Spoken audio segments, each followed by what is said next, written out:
কর্ম কাকে বলে, কর্ম কয় প্রকার, কোন কর্মে বা বন্ধন হয়, কোন কর্মে বা মুক্তি হয়, এটি বেদ ধর্ম আমাদের জানিয়েছেন।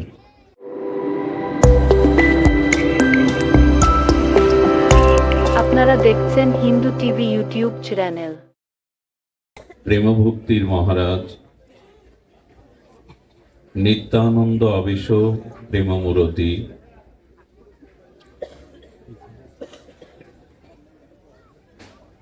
শ্রী শ্রী প্রেমভক্তি চন্দ্রিকায় ছিল নরোত্তম ঠাকুর দাস মহাশয়।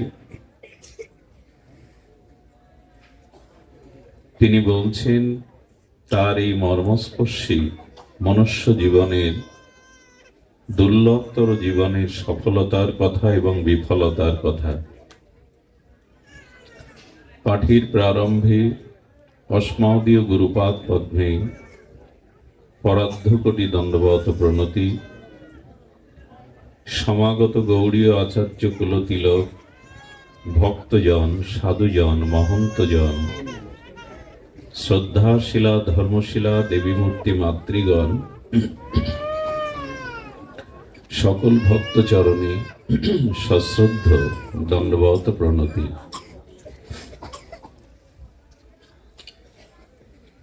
দুর্লভ ভজন হেন, নাহি ভজ হরি কেন,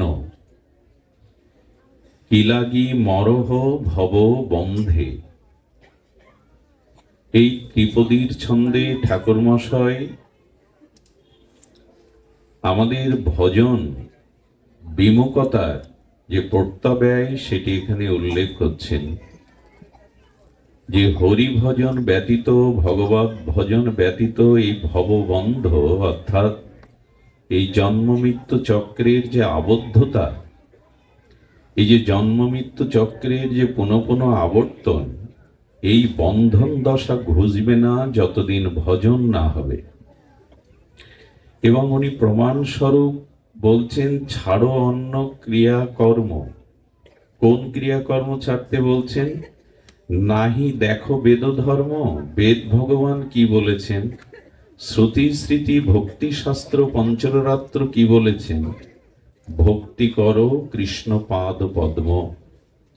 শ্রী ভগবানের পাদ পদ্ম ভজন করো, আশ্রয় করো, শরণ গ্রহণ করো, না হলে মায়ার যে বন্ধন, জন্ম মৃত্যুর অভিশাপ যে বন্ধন, এটা বুঝবে না। দেখুন, কর্ম আমরা করছি, কিন্তু এই কর্ম তিন প্রকারের। কর্ম গহনা গতি। এই যে কর্মতত্ত্ব না জানতে পারলে, কর্মের গভীরতা যদি না জানতে পারি, তো আমাদের জীবনে আত্মকল্যাণ সম্ভব নয়।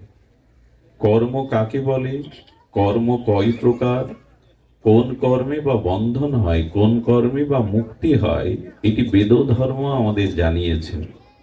তো ধ্যান দিয়ে শুনুন। কর্ম তিন প্রকার। একটি হলো কর্ম, দ্বিতীয় হলো অকর্ম, আর তৃতীয় হলো বিকর্ম। এই কর্ম, বিকর্ম এবং অকর্ম এর রহস্যভেদ সকলের পক্ষে সম্ভব নয়। আর এই তত্ত্ব না জানলে কর্ম বন্ধন হতেও অনাদিকালের আমাদের মুক্তি নাই। কর্ম কাকে বলে? আমরা জানলাম কর্ম তিন প্রকার। কর্ম কাকে বলে? ইন্দ্রিয় দিয়ে যে কোনো ক্রিয়াকে কর্ম বলে। ক্রিয়াই কর্ম। তবে বেদ ভগবান বলেছেন, শ্রুতি স্মৃতি শাস্ত্র বলেছেন, আমাদের যে বর্ণ আছে, এই যে চাতুর বর্ণ আছে, ব্রাহ্মণ, ক্ষত্রিয়, বৈশ্য, শূদ্র, এই বর্ণ কিন্তু শুধু আমাদের বর্ণে নাই, সারা পৃথিবীতেই চার শ্রেণী আছে। বুদ্ধিজীবী শ্রেণী, দেশ রক্ষা করার সেনা, যারা প্রশাসনে আছেন সেনা, আর ব্যবসায়ী মহল তো আছে, আর এই তিন জাতির সেবা করারও যারা শ্রমজীবী তারা আছে। অর্থাৎ ব্রাহ্মণ, ক্ষত্রিয়, বৈশ্য, শূদ্র, এই চারটি শ্রেণী সারা পৃথিবীতে প্রত্যেকটি সমাজে আছে। যারা রাজনীতি করেন, যারা বুদ্ধিজীবী শ্রেণী এরা ব্রাহ্মণ, যারা দেশ রক্ষা করেন সেনা নায়ক বা সেনা তারা ক্ষত্রিয়, যারা ব্যবসা বাণিজ্য করেন তারা বৈশ্য, এবং যারা কৃষিকাজ আদি করেন বা শ্রমিক আদি যারা আছে, এই যে চারটি শ্রেণী কিন্তু সবখানে আছে। এর একটা নাম দেওয়া হয়েছে ব্রাহ্মণ, ক্ষত্রিয়, বৈশ্য, শূদ্র। কিন্তু কেউ যেন না ভাবে যে কেউ উঁচু এবং কেউ নিচ, কারণ ব্রাহ্মণ যদি মাথা হয় আর শূদ্র যদি চরণ হয়, তো চরণ বাদে মাথা কি কাজে লাগবে? অত সকলে সকলের পরিপূরক। মাথা আছে, দুটো পা নাই, চরণ নাই, তো থেকে লাভ কি? এই জন্য এটি পরিপূরক। আর সমাজে এই চার শ্রেণী থাকবে, এ নিয়ে বিভাজনের কোনো বিষয় নেই। কর্ম কাকে বলে? কর্ম হলো এই চাতুর্বর্ণের মধ্যে যার যে বর্ণোচিত স্বভাবোচিত কর্ম তাকে বলে কর্ম। দান, ধ্যান, যজন, যাজন, দান, পরিগ্রহ এগুলি ব্রাহ্মণের কর্ম। দেশ রক্ষা এগুলি ক্ষত্রিয়ের কর্ম। ব্যবসা বাণিজ্যাদি দেখা এগুলো বৈশ্য কর্ম।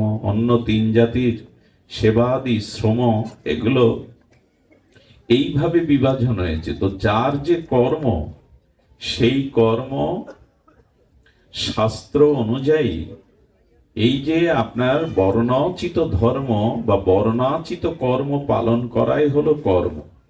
কর্ম আবার তিন চার প্রকার। একটা হলো নিত্যকর্ম। আপনার প্রতিদিন নিত্যকর্ম বলে কিছু আছে, যেমন দীক্ষা নিলে তাকে আহ্নিকটা করতে হবে, ব্রাহ্মণ হলে তাকে সন্ধ্যা গায়ত্রী বা গায়ত্রী মন্ত্র 3 বেলা উচ্চারণ করতে হবে। ওং ভূর্ভুবস্ব তৎসবিত বরেণ্যং ভার্গো দেবস্য ধীমহি ধিয়ো ইয় ন প্রচোদয়াৎ, এই যে গায়ত্রী মন্ত্র ব্রাহ্মণদের, উপবিদধারী ব্রাহ্মণদের, এটি নিত্য, একে বলে নিত্যকর্ম। যারা দীক্ষা নিয়েছেন তারা গুরুমন্ত্র, আহ্নিকাদি, এটি তার নিত্যকর্ম। আর নৈমিত্তিক কর্ম কি? বছরে কিছু কিছু তিথি আসে, সেই তিথি অনুযায়ী আমাদের নৈমিত্তিক কর্ম আদি করতে হয়। তো এই যে নিত্যকর্ম, নৈমিত্তিক কর্ম, চতুর্বর্ণের মধ্যে স্বভাব অনুযায়ী যে কর্ম, এই কর্মকে বলে কর্ম। আমি বিস্তারিত ব্যাখ্যায় না গিয়ে একটু সাংকেতিক সূত্র আকারে বলে যায়, নিত্য নৈমিত্তিক বর্ণ অনুসারে যে শাস্ত্র বিধিযুক্ত ক্রিয়া তাকে বলে কর্ম। এই কর্মের ফল কি? বলে এই কর্মের ফলে ভক্তি হবে না। এই কর্মের ফলে আপনার কি হবে? ভৌতিক উন্নতি হবে। এই কর্ম করলে ভৌতিক উন্নতি, গাড়ি বাড়ি, অর্থবিত্ত, সমাজে পদ প্রতিষ্ঠা, এই বৈদিক বর্ণাশ্রম অনুযায়ী যে কর্ম, তার দ্বারা ভৌতিক উন্নতি আর মৃত্যুর পরে স্বর্গ প্রাপ্তি, সুখ প্রাপ্তি। এর বাইরে আপনি এই কর্মের দ্বারা ভক্তি পাবেন না, এই জন্ম মৃত্যু বন্ধনতে মুক্ত হতে পারবেন না। খুব ধ্যান দিয়ে শুনুন। এরপরে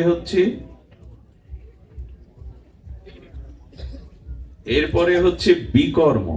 আমরা কর্ম জানলাম, আর কর্মের ফল কি জানলাম না? কর্মের দ্বারা এই জড়জাগতিক ভৌতিক উন্নতি হতে পারে, আপনার অর্থান্নতি হতে পারে, সম্পদ বৃদ্ধি হতে পারে, ভৌতিক সুখ হতে পারে, মান সম্মান, পদমর্যাদার, মৃত্যুর পরে স্বর্গ সুখ। কিন্তু এর দ্বারা আপনি ভক্তি পাবেন না, কর্ম বন্ধন হতে মুক্তও হতে পারবেন না। একদল আছে ধর্মকর্ম বাদ দাও, কর্ম করো, কিন্তু কোন কর্ম? কর্ম কয় প্রকার, কোন কর্মের দ্বারাই বা ধর্ম সুরক্ষিত, এটা না জেনেই তারা বলিয়া ওড়ায়, আরে ধর্ম রাখো, কর্মই বড়, কর্ম করো। কিন্তু কর্মের ফলটা কি? কর্মের ফল এই দুটি। আচ্ছা, বিকর্ম কাকে বলে? বিকর্ম হলো কিছু মানুষ আছে যে আমি কারো অধীন নই, নিজের স্বভাব স্বেচ্ছাচারিতায় যা কিছু করব, আমার মন যা বলে তাই করব। তোমাকে শাস্ত্র মেনে 4:30 উঠতে হবে, শাস্ত্র মেনে মালা জপ করতে হবে, ওসব তাহলে আমি নেই। আমার মন যা বলে আমি তাই করব। অর্থাৎ বৈদিক শাস্ত্রাদি আর আমাদের সনাতন শাস্ত্রবাদী পরিত্যাগ করে খেয়াল খুশি মতো নিজের প্রবৃত্তি এবং কামনা বাসনার স্বেচ্ছাচারিতায় মানুষ শাস্ত্র লঙ্ঘন করে যে কর্ম করে সেই কর্মকে বলে বিকর্ম। এবং এই কর্মের পরিণতি পতন, স্খলন। এই কর্মের পরিণতি অনাদিকাল এই সংসারের জন্ম মৃত্যু জরাব্যাধি ভোগ করা। কারণ শাস্ত্র কার্যকার্য ব্যবস্থিতি দিয়েছেন। তো ভগবান বলছেন যারা শাস্ত্রের কার্য কোনটা, অকার্য কোনটা, কর্তব্য কোনটা, অকর্তব্য কোনটা, এটি শ্রীগুরু শাস্ত্রতে না জেনে স্বেচ্ছাচারী স্বভাব অনুযায়ী শাস্ত্র লঙ্ঘন করে জীবন, এখন প্রায়শ তাই হয়েছে। আমার মন যা চাইছে আমি তাই করব। তোমাকে বাধা দেওয়ার কে? শাস্ত্র আমার বাধা দেওয়ার কে? আমি স্বাধীন, আমার মন যা বলে আমি তাই করব। তো এই করতে গিয়ে কি হয়? গোবিন্দ বলছে ন সুখং না পরমাং গতিং। গীতায় ভগবান বলছে এরকম স্বেচ্ছাচারী স্বভাবে কার্যাকার্য ব্যবস্থিতি শাস্ত্রকে ত্যাগ করে যারা স্বেচ্ছাচারী প্রবৃত্তি অনুযায়ী চলে, ইহ জগতে তাদের সুখ নাই, আর পরকালে তো গতিই নাই। এই জন্য কোনো একটা বিধিবদ্ধ নিয়মে আপনাকে চলতে হবে। স্বেচ্ছাচারী চললে তার জীবন ইহকালেও যেমন সুখ নাই। মানুষ ছুটছে তো সুখের জন্য, কোথায় সুখ? এত অর্থ, সুন্দরী রমণী, এত পদ প্রতিষ্ঠা, সুখ বা কোথায়? সব কিছু করছে নিজের সুখের জন্য, অথচ সে শান্তি পাচ্ছে না, মানসিক রোগগ্রস্ত হয়ে যাচ্ছে। যা চেয়েছিলাম জীবনে তা পাইনি।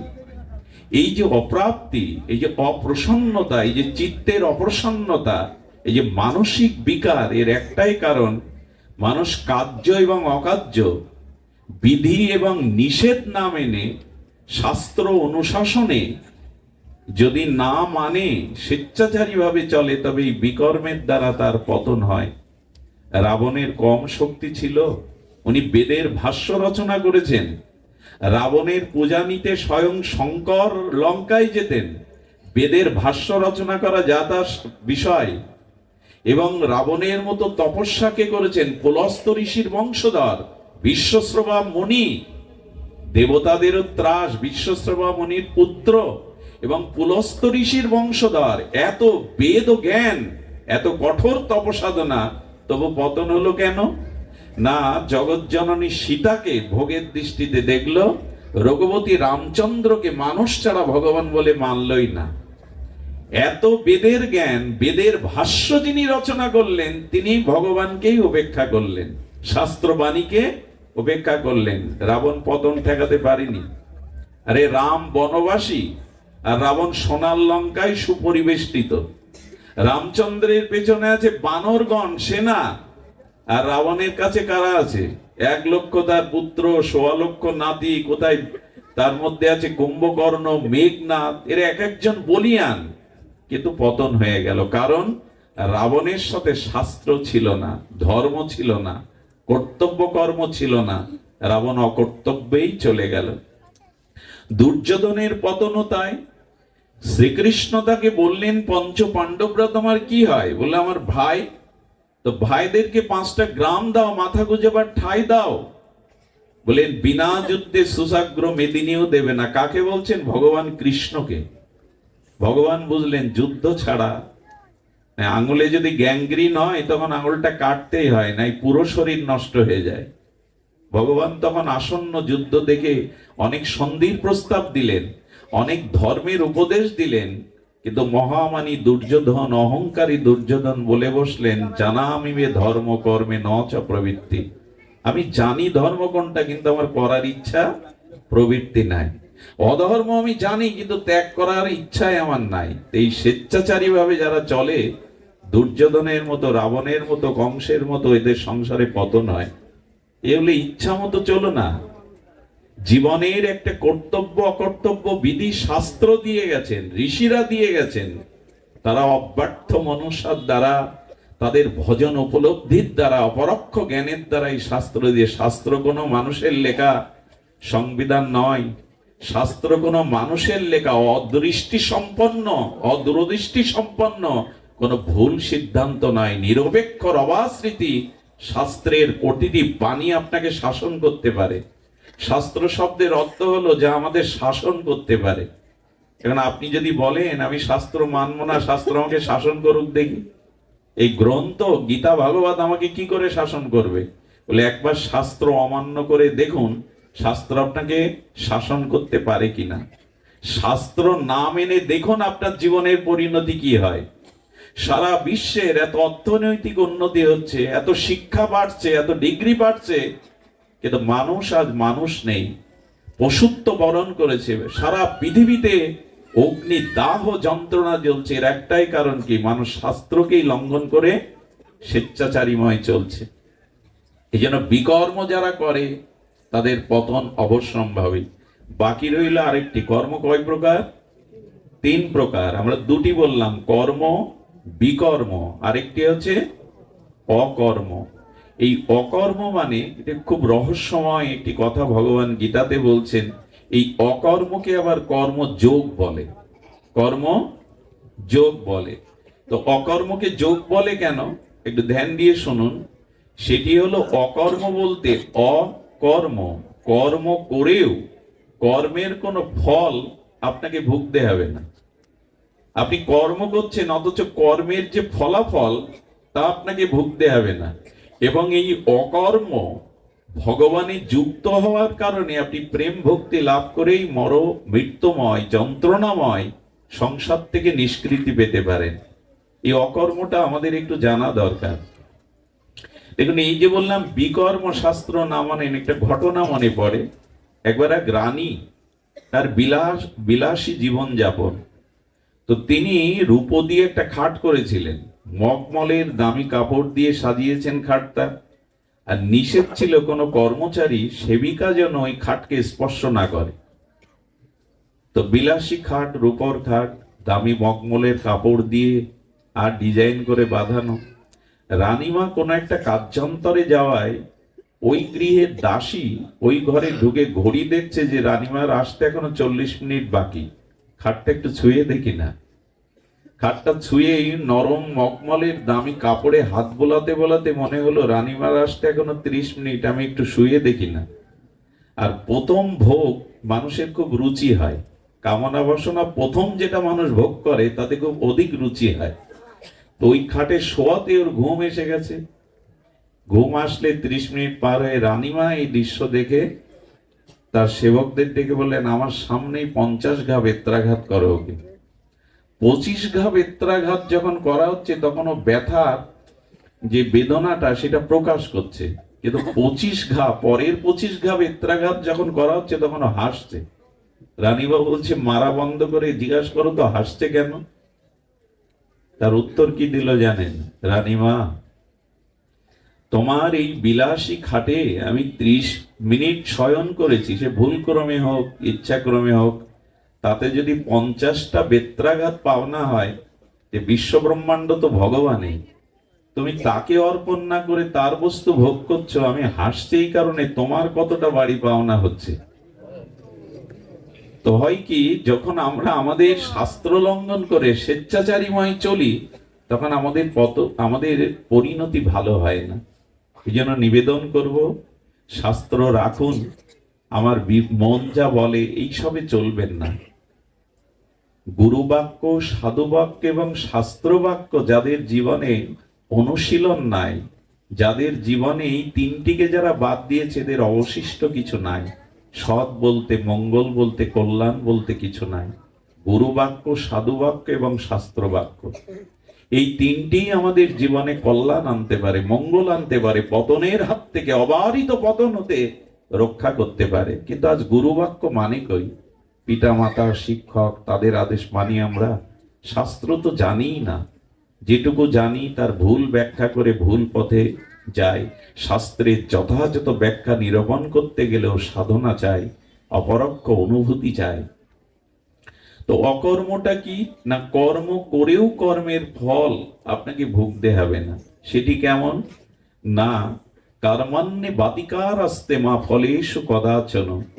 কর্ম করতে গিয়ে অকর্মটা কেমন, কর্মে অকর্ম, এটা দৃষ্টান্ত দিচ্ছে ভগবান, যে কর্ম করছি কিন্তু কর্তা আমি নই, এবং এই কর্মের ফল ভোগের কোনো আকাঙ্ক্ষা যখন আমার থাকবে না, কর্ম করেও তখন আমি অকর্ম। একটু দৃষ্টান্ত দিয়ে বুঝলে একটু সহজ হয়।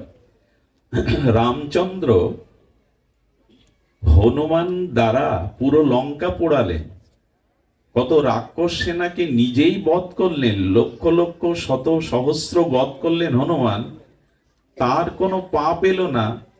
অথচ সেই রাবণকে, দশাননকে বধ করার ফলে গুরু বশিষ্ঠ বললেন, রাম উনি ব্রাহ্মণ বংশে জন্ম, ওনাকে বধ করায় তোমার ব্রাহ্মণ হত্যা পাপ হয়েছে, তোমাকে অশ্বমেধ যজ্ঞ করতে হবে।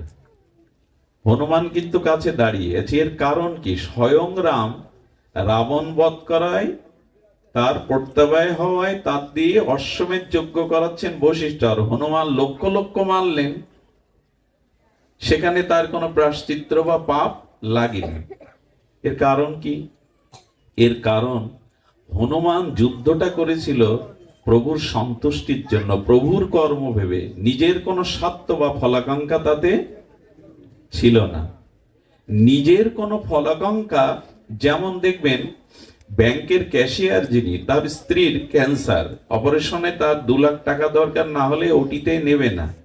আচ্ছা, উনি টাকা জোগাড় করতে পারলেন না, লোন আগে নেওয়া পেলেন না, ওই দিন অফিসে গেলেন, আর ব্যাংকের ক্যাশিয়ারের সামনে কোটি কোটি টাকা থাকে, বস্তা বস্তা টাকা, ওটা কি নিয়ে কাজে লাগাতে পারবে? নেয় কি? ওখানে কলমটাও কি বাড়ি নিয়ে আসে? চেয়ারটা কি বাড়ি নিয়ে আসে? জানে এটা কর্তৃপক্ষের, এটা নিয়ে গেলেই আমার চাকরি থাকবে না। তেমনি জগতে ভগবানেরই কর্ম মনে করে যখন আপনি কর্তৃত্ব অভিমান, মানে আমি করছি, এই ভাবনা ত্যাগ করে আর ওই কর্মের ফলাকাঙ্ক্ষা ত্যাগ করে আপনি কর্ম করতে পারবেন, সেই কর্ম করেও সেই কর্মের ফল আপনাকে ভুগতে হবে না। ভগবত প্রীতার্থে, জগতের কল্যাণার্থে যে কর্ম, এই কর্মের দ্বারা ভগবান সন্তুষ্ট হবেন, এতে আমার কোনো বাসনা বা কামনা, এটা মুখে বলা সহজ, করাটা অত্যন্ত কঠিন। অর্জুন এতজনকে মারলেন, কুরুক্ষেত্রে কত সেনা, 18 অক্ষণী সেনা, সবাইকে বধ করলেন, অর্জুনের ভাব নাই। কারণ কি? ভগবান বলেছেন নিমিত্ত মাত্রং ভব সব্যসাচিন। পুতুলগুলোকে কেউ নাচায়, পুতুল নাচে না। তেমন অকর্ম কেমন? ভগবানে মন প্রাণ সমর্পণ করে ভগবানের উদ্দেশ্যে আর জগতের কল্যাণার্থে যে কর্ম করা হয়, সেই কর্ম করেও কর্মর বন্ধন আবদ্ধ কেউ হয় না। এই রহস্যটা কর্মের জানা দরকার। এই জন্য ছাড়ো অন্য ক্রিয়াকর্ম। ঠাকুর মশাই বললেন এইভাবে কর্মের রহস্য জেনে কর্ম করো। আমি করেছি এই অভিমান, আর এই কর্মের দ্বারা আমি এই ফল পাবো, যখন ফলাকাঙ্ক্ষা আসবে। আর একটা মজার জিনিস শোনো, কর্মে আমাদের অধিকার, কিন্তু ফলে কোনো অধিকার নাই। এইটা আমরা বুঝতে পারি না, কর্ম করেই ফল দাবি করি। কর্মে আমাদের অধিকার, কিন্তু ফলে কোনো অধিকার। আচ্ছা, আপনি ঘরের জানালা করেছেন মৃদুমন্দ বাতাস ঘরে প্রবেশ করবে বলে, এখন প্রকৃতিতে যদি বাতাস না বয় তো জানলা খুলে কি লাভ? আপনি ক্ষেত চাষ দিয়েছেন, বীজ বপন করেছেন, বৃষ্টি হওয়াটা আপনার ইচ্ছার উপর নির্ভর করে? করে না। কর্ম আমাদের অধিকার, কিন্তু ফলে আমাদের অধিকার। আমি ইচ্ছা করে বিদ্যুতে হাত দিতে পারি, আগুনে হাত দিতে পারি, আমি স্বতন্ত্র, আগুনে আমি হাত দিতে পারি, কিন্তু জ্বালা বা যন্ত্রণাটা আমি স্বতন্ত্র নয়, ওটা পরতন্ত্র। জ্বালা আমার ইচ্ছা অনুযায়ী করবে না, ওর মতোই করবে ও। এই জন্য কর্মে আমাদের অধিকার, ফলে আমাদের। কিন্তু আজকে সমস্যাটা কি? কর্ম করেই আমরা, কর্ম করার আগেই ফলের হিসাব করে নিই। কর্ম করার আগেই আমরা একটা ফল, এতে আমার কতখানি স্বার্থ, এতে আমার কতখানি স্বার্থ সুরক্ষিত হবে, আমার লাভ লোভ কতটুকু। এই জন্য ভগবান বললেন কর্মান্নে বাধিকার আসতে মা ফলেষু কদাচন। তবে জেনে রাখো, তুমি যেমন কর্ম করবে ফলটা তদনুযায়ী না চাইলেও তুমি পাবে। কর্ম যে অনুযায়ী করছো তুমি, চাওয়া লাগবে না, তদ অনুযায়ী ফল তুমি পাবেই। এই জন্য ভগবানের উপরে সমর্পণ করে, এই জন্য বলছেন অকর্ম মানে কর্মযোগ, ভগবানে যুক্ত হয়ে কর্ম করা। অর্জুন গোবিন্দকে বললেন করিষ্যে বচনাং তব, হে গোবিন্দ নষ্ট মহস্মৃতিলব্ধা, তোমার এই চিন্ময় দিব্য লোকত্রিয় বাণী শ্রবণ করে আমার মোহ দূর হয়েছে। এখন আমি সম্পূর্ণ তোমাতে সমর্পিত হয়ে করিষ্ঠে বচনং তব, তুমি যেটা বলবে সেটাই আমার জীবনের কর্ম। এই কথা বলাতে কি হলো, অর্জুন একদিন বলছে, প্রভু সামনে ভীষ্ম, সামনে পিতামহ ভীষ্ম, গুরু দ্রোণ, যদি একটা বাণ আমার বুকে এসে বিঁধে যায়। কৃষ্ণ তখন বলছেন, অর্জুন তুমি সামনে না আমি সামনে? বলে সারথি তো সামনেই থাকে। বললেন জেনে রাখো, যেহেতু তুমি আমাকে সমর্পণ করেছো, যেহেতু জেনে রাখো ভীষ্মের পিতামহের দ্রোণাচার্যের বাণ যদি আসে তবে আমি বুক পেতে দেব, তোমার বুকে বিদ্ধে দেব না। কারণ আমাকে তুমি সমর্পণ করেছো, দায়িত্ব আমার। অর্জুন তখন বলে বসছে আবেগে, যদি কখনো একটা তীর এসে বুকে বিঁধে যায় কেশব। গোবিন্দ তখন দুটো হাত অর্জুনের জড়িয়ে ধরে বলেছিলেন, আমি প্রতিজ্ঞা করলাম তোমার আগে আমি জগৎ থেকে অপ্রকাট হব, বিদায় নেব, আমার আগে তোমাকে যেতে দেব না। একথা কৃষ্ণ রেখেছিলেন। তৃতীয় পাণ্ডব অর্জুনের আগেই ভগবান এই পৃথিবী থেকে অপ্রকাট হয়েছিলেন, এ কথা তিনি রেখেছিলেন। এই জন্য তার উপরে সমর্পণ করে ফলের আকাঙ্ক্ষা না করে যদি আপনি কর্ম করতে পারেন লোকের মঙ্গল এই হেতু নিয়ে, কর্ম আপনাকে বাঁধবে না। এই কর্মের দ্বারা আপনি ভক্তি লাভ করে ভগবান। এই জন্য কর্মের রহস্য না জেনে এরকম বলা ঠিক না, আমি ধর্ম মানি না, আমি কর্মই মানি। ধর্ম বড় না, কর্মই বড়। কিন্তু কর্ম কি তার কাছে জিজ্ঞাসা করবেন। এই তিনটে বিভাজন না জানতে পারলে কর্মের রহস্য আমাদের ভেদ হবে না। আমি একটু তাত্ত্বিক কর্মযোগ নিয়ে বললাম। আমাদের প্রতিটা কর্ম যেন গোবিন্দ বলে দিয়েছেন, ভগবান বলে দিয়েছেন, যৎ করোষি যদন্নাসি যজ্জুহোষি দদাসি যৎ যৎ তপস্যৌষি কন্তেয় তৎকুরুষ মদার প্রণাম। তুমি যা কিছু আহার করো, যজ্ঞ করো, তপস্যা করো, যে কোনো কর্ম করো, আমাতে অর্পণ করে করো। যদি আমাতে অর্পণ করে কর্ম করতে পারো, সেই কর্ম তোমার বন্ধনের কারণ হবে না, মুক্তির কারণ হবে। আমি আপনাদের একটু বলি, এই বন্ধন আর মুক্তি কোথায়? হাতে পায়ে নয়। এই যে জীবের বারবার বন্ধন দশা আর মুক্তি দশা, এটা নির্ভর করে কিসের উপরে?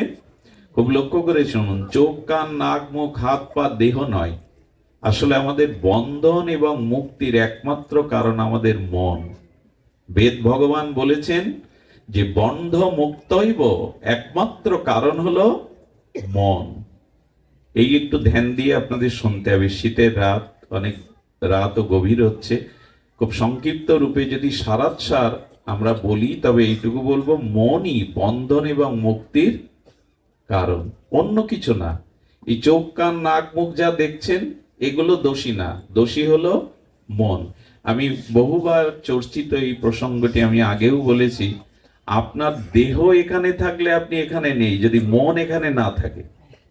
অর্থাৎ আপনার মন যেখানে আপনি সেখানে, আপনার দেহ যেখানে আপনি সেখানে নাই। একবার পরম পুরুষ রামকৃষ্ণ ঠাকুরের কাছে এক বিধবা মা গিয়ে বললেন, বাবা আমি ব্রজে গিয়ে বৃন্দাবনে গিয়ে ভজন করতে চাই।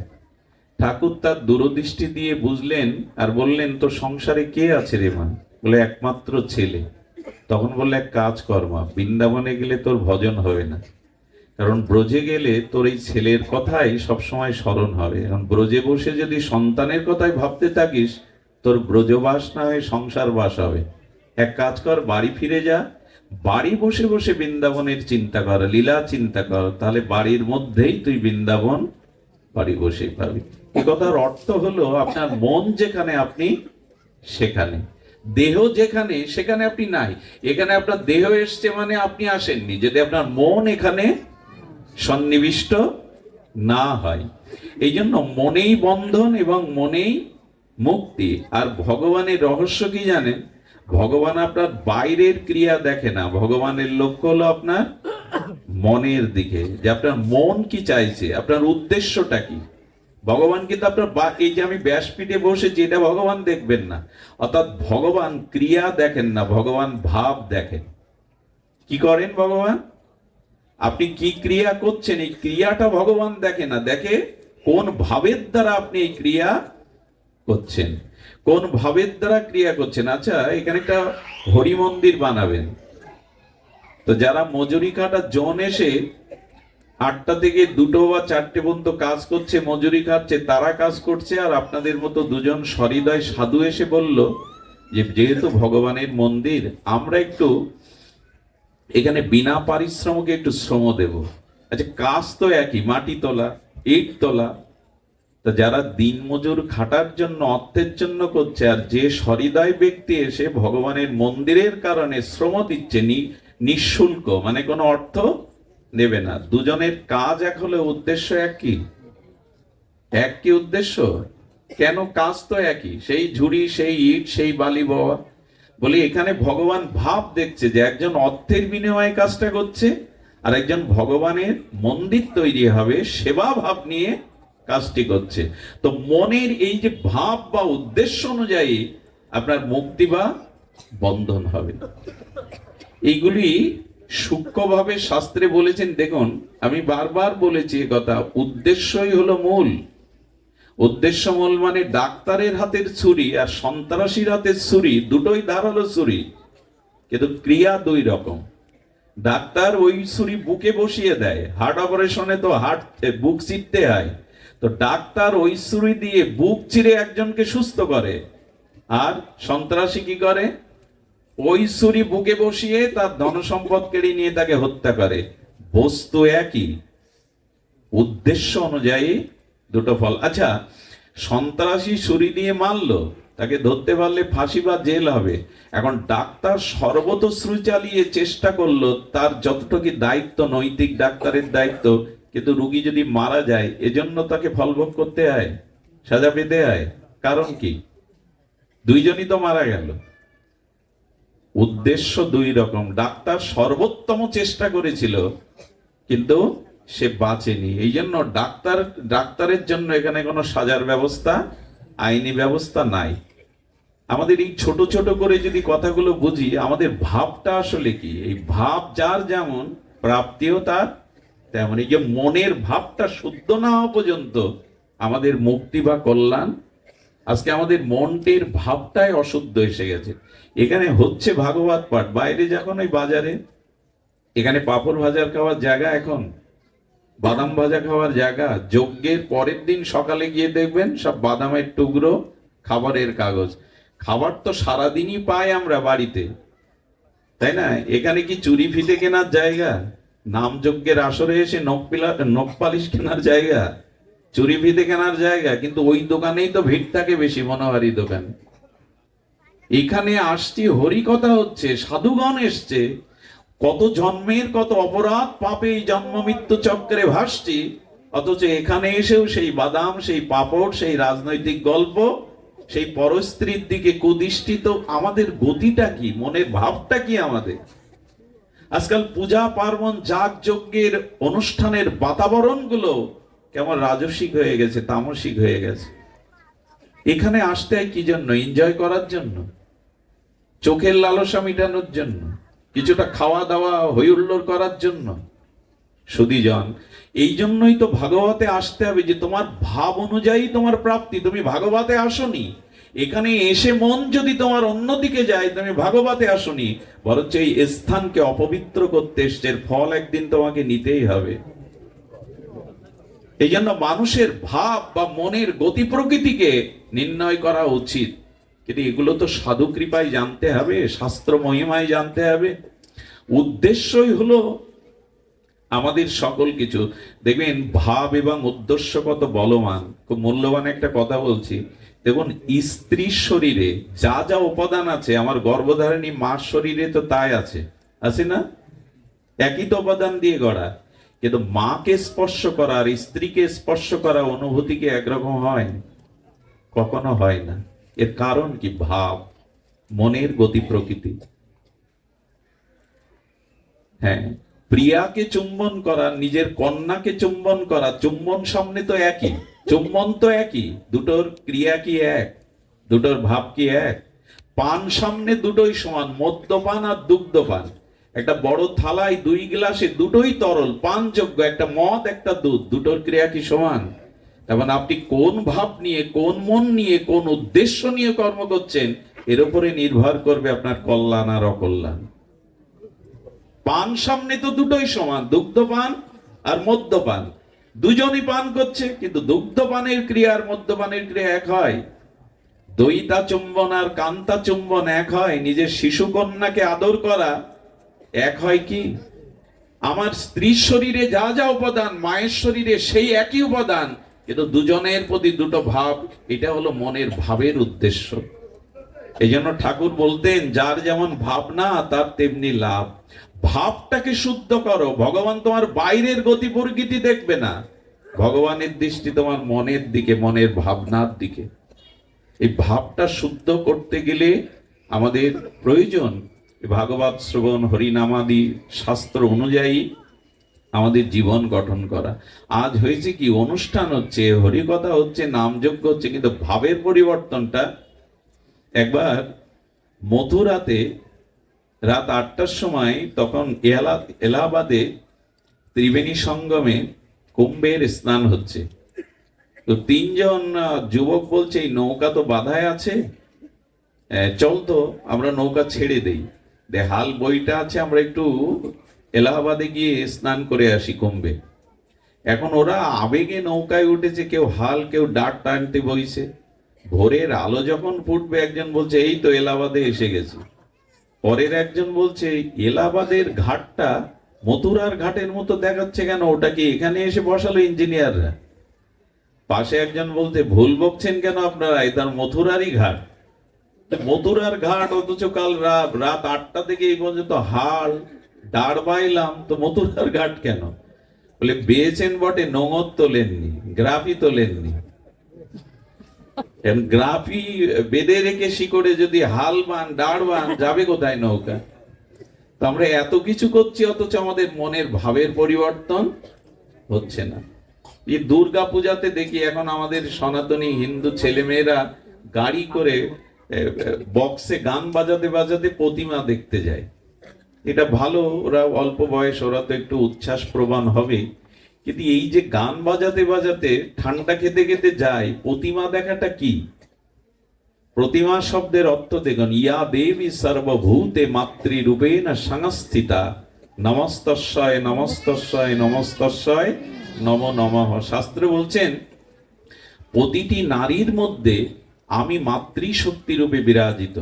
প্রতিমা শব্দটা 4বার বলুন, প্রতি মা, প্রতি মা। তার মানে কি দাঁড়াচ্ছে? প্রতি মার মধ্যে ওই আদ্যাশক্তি মায়ের অংশ, রাধারানীর অংশ লোকানো। তা আমি যে দৃষ্টিতে মা দুর্গাকে দেখছি প্যান্ডেলে, পূজা প্যান্ডেলে, যদি ওই চোখে অন্য স্ত্রীকে না দেখি, প্রতিমা দেখা হয়নি, পাপ জোগাড় করেছেন আপনি। প্রতিমা মানে প্রতিমা। ইয়া দেবী সর্বভূতে মাতৃরূপেণ সংস্থিতা, আমি প্রতিটি নারীর মধ্যে ওই আদ্যাশক্তির অংশ স্বরূপে বিরাজিত আছি।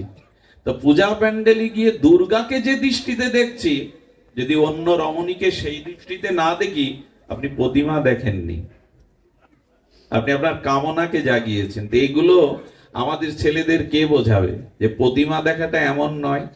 আরো একটা জিনিস শুনুন, দুর্গাকে যারা গিয়ে প্রণাম করে, দুর্গা তাদের প্রণাম নেবে না।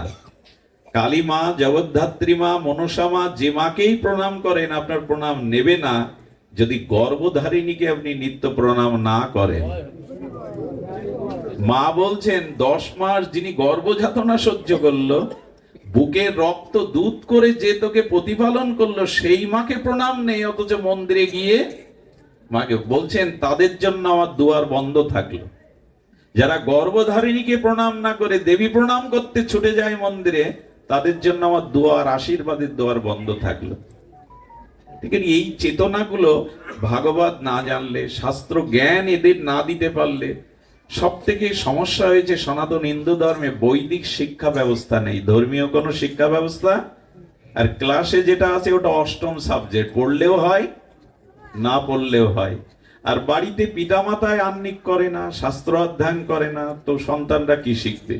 এই না শিখতে শিখতে সবগুলো ঝড়ের মতো, টর্নেডো হয় না মাঝে মাঝে 2-5 মিনিট ঝড় বয়ে যায়, আর তাতে এর চাল ওর ঘাড়ে, আর এর গাছ ওর খেতে একটা টর্নেডো মানে কি বৈদ্যুতিক ঝড়, সব ওলট পালট হয়ে যায়।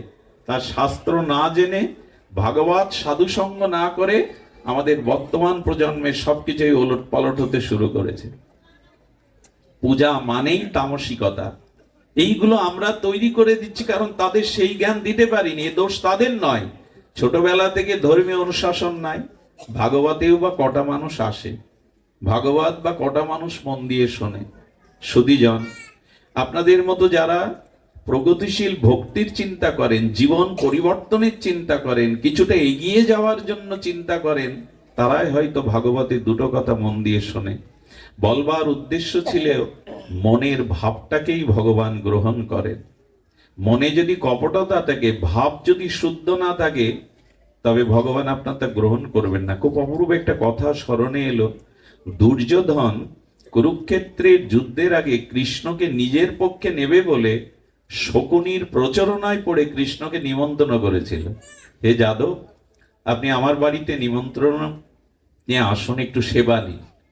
এখন কৃষ্ণ আসলে তাকে 56 ব্যঞ্জন খাইয়ে, লাইট প্যান্ডেল তৈরি করে, তার স্তুতি প্রশংসা করে, তাকে সিংহাসনে বসতে দিয়ে যাতে কৃষ্ণের ক্ষমতাটা নিজের পক্ষে নিতে পারে, এই কপটতা ভাবে, বাইরে ভক্তির ভাব আর ভেতরে কপটতা ভাব নিয়ে তোরণ নির্মাণ করলে, যেমন মন্ত্রী মহোদয় এলে অনেকগুলো গেট তৈরি করে না, সেই তোরণ সাজিয়েছেন, সমস্ত রাজপ্রাসাদ আলোর সজ্জায় সজ্জিত করেছেন, 56 ব্যঞ্জন রান্না করেছেন।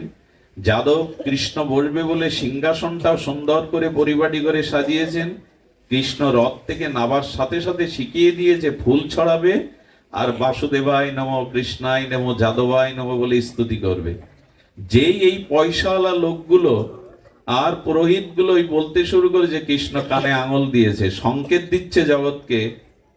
সংকেত হলো এই, যাদের মনে আমার প্রতি শ্রদ্ধা নেই, ভাব নেই, যারা ভেতরে এক বাইরে এক কপট, এই কপট ব্যক্তির হরিনামও পর্যন্ত আমি কানে নেই না।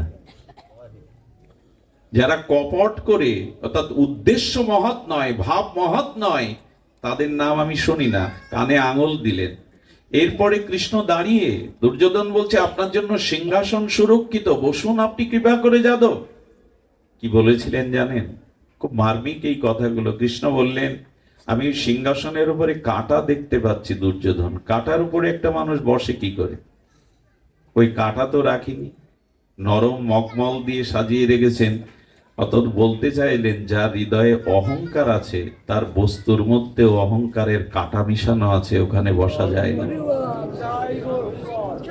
এরপরে বললেন, যাদব আপনি 56 ব্যঞ্জন একটু তো আহার করুন, এখানে তো একটু বসে আহার করুন, কত কষ্ট করে। এবং শ্রীকৃষ্ণ কিন্তু বেয়াই হতেন দুর্যোধনের। ওনার মেয়ের সাথে শাম্বের বিয়ে হয়, কৃষ্ণের সন্তান শাম্বের সাথে লক্ষণার বিয়ে হয়। একদিক দিয়ে উনি আত্মীয়, কিন্তু ভগবানের চরিত্র দেখুন। কারণ ভগবান তো আপনার বাইরে দেখবে না, সিংহাসনও দেখবে না, 56 ব্যঞ্জনও দেখবে না, আর আপনার আলোকসজ্জা রাজপ্রাসাদও দেখবে না, দেখবে আপনার মন, আপনার ভাব। দুর্যোধন যখন বলছেন দুটো আহার করুন, তখন হেসে কৃষ্ণ বলছেন যে দেখো, আহার করতে গিয়ে দুটো সত্য লাগে।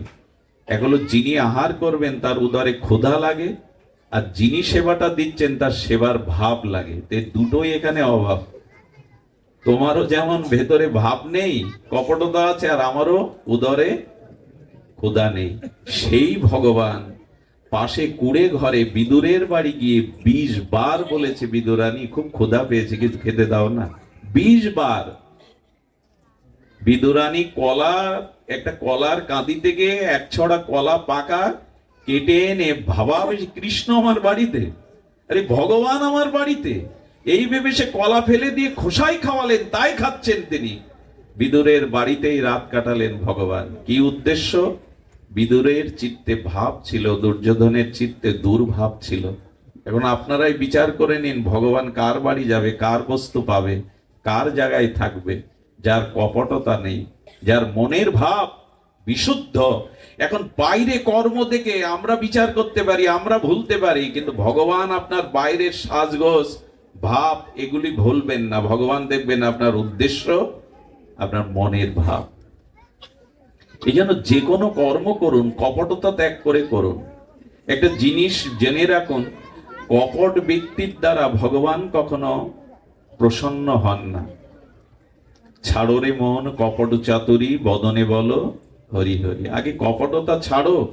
কপট শব্দের অর্থ কি জানেন? আমাদের ঘরের দরজাকে ওকে বলে কপাট। এখন ভেতর থেকে আপনি খিল লাগিয়ে দিলে, তালা লাগিয়ে দিলে কপাট খোলা যাবে বাইরে দিয়ে? তো ভগবান বলছে যে কপট, অর্থাৎ ভেতরে আর বাইরে আর এক, তার ভেতরেও আমি ঢুকতে পারি না। সে তো আগেই খিল দিয়ে রেখেছে, তার ভেতরে আমি যাব কি করে? এই জন্য দয়া করে আমাদের উদ্দেশ্য বা মন যেন, আমরা যে কর্মই করি দুমালা লাভ জপ করুন, একবার ভগবানের নাম হাতে তালি করতাল বাজিয়ে করুন।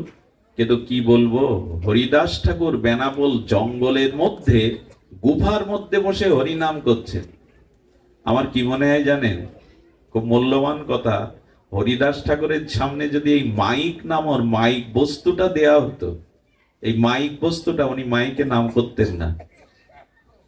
হরিদাস ঠাকুর অন্তত মাইকে নাম করতেন না। অর্থাৎ উনি নাম করতে করতে, নাম প্রভুকে ভালোবাসতে বাসতে আগে নামের প্রতি প্রেম এনেছেন, নিজের ভাব শুদ্ধ করেছেন, তারপরে উনি নাম পরে প্রচার করেছেন। আগে তো নিজে অর্জন করতে হবে, না হলে অন্যকে কি দেব? বোঝা যায় কথা? আগে তো নিজের থাকতে হবে। জঙ্গলে বসে বসে, গুফায় বসে বসে ঠাকুর হরিদাস 3 লক্ষ নাম জপ করে করে আগে নামের দ্বারা তিনি সিদ্ধ হয়েছেন, আচার্য হয়েছেন, আচরণ করেছেন। তবেই না মহাপ্রভু বৃদ্ধ বয়সে তাকে আর নিত্যানন্দকে বললেন, শোনো শোনো নিত্যানন্দ, শোনো হরিদাস, সর্বত্র আমার আজ্ঞা করহে প্রকাশ, জীবের দ্বারে দ্বারে গিয়া করো এই ভিক্ষা, ভজ কৃষ্ণ কহ কৃষ্ণ কর কৃষ্ণ শিক্ষা। কেন প্রভু এই বৃদ্ধ হরিদাসকে পাঠাচ্ছ কেন তুমি নাম প্রচারে জীবের দ্বারে? বলে কেন পাঠাচ্ছি জানো? হরিদাস নাম করতে করতে এমন নাম সিদ্ধ, ভাব সিদ্ধ হয়েছেন যে বিষয়ী লোকের দুয়ারে, বিষয়ী জীবের দুয়ারে গিয়ে হরিদাস যদি দাঁড়ায়, তো হরিদাসের মুখ দেখলেই বদ্ধ জীবের মুখেও কৃষ্ণ নাম এসে যাবে, ওর মুখ দেখলেই নাম এসে যাবে। যাহারে দেখিলে মুখে আইসে কৃষ্ণ নাম, সেই সে জানিও বৈষ্ণব প্রধান। মহাপ্রভু আর কাউকে পাননি। আমাদের দুর্দশা কি জানেন? এখানে যদি কাল নামযজ্ঞ হয়, তো যে 70,000 টাকার দল, তাকে তোলা হয় 8টা 10টার আসরে। আর যারা এখন তো গ্রেড হয়েছে, এ গ্রেড, সি গ্রেড, তো সিগারেটের দলকে তোলা হবে রাত 2টোয়। তখন কমিটির লোক নাক ডাকিয়ে ঘুমাবে, আর আসরে কেউ নেই। তো তোমরাই করো। কত চালাকি আমাদের! নামকেও আমরা এ গ্রেড, বি গ্রেড করছি। আগুনকে ভাগ করতে পারবেন? এ গ্রেড, বি গ্রেডে ভাগ করতে পারবেন? একটা আগুন জ্বালান, এটা এ গ্রেড, বি গ্রেড করুন। নামকেও আমরা ভাগ করছি। বেশি দামের দল তুলতে হবে, যাতে কমিটি জানে যে আমরা খুব দামি দল এনেছে, আর ওদের আসরটা ভরা আসরে দিতে হবে। এই চালাকির দ্বারা ভগবানের কৃপা হয়। এই জন্য ভাব শুদ্ধ করুন।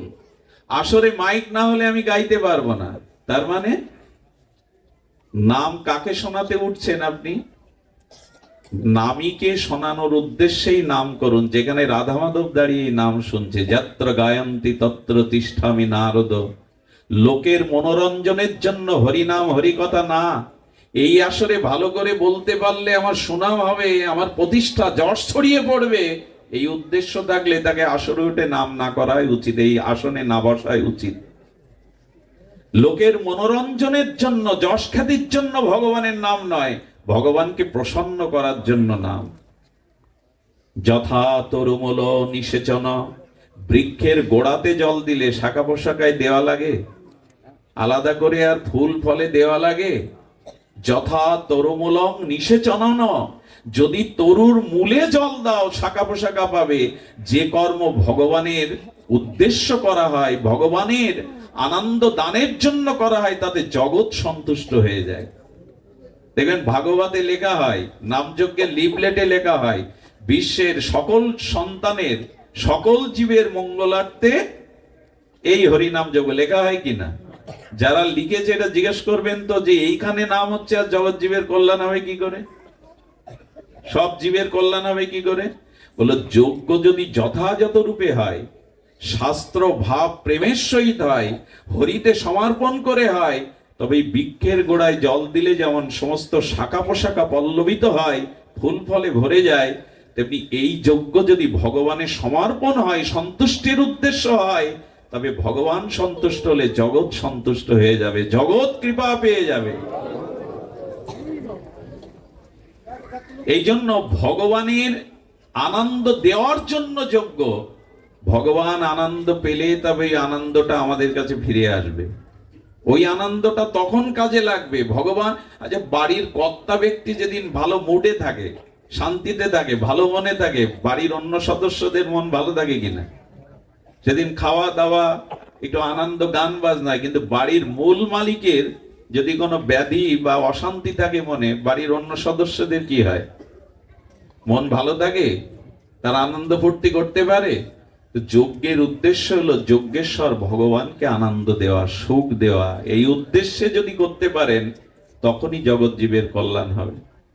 যেমন আপনি অভুক্ত, আপনি 5 দিন জল অন্ন পাননি, আপনি চোখ তুলে চাইতে পাচ্ছেন না, চরণ চলছে না, আপনার হস্ত বাহু উঠছে না, এখন অন্নের থালা 5 দিন পরে আপনার সামনে এলো, তা হাত উঠছে না বলে কি অন্ন হাতে দেবেন?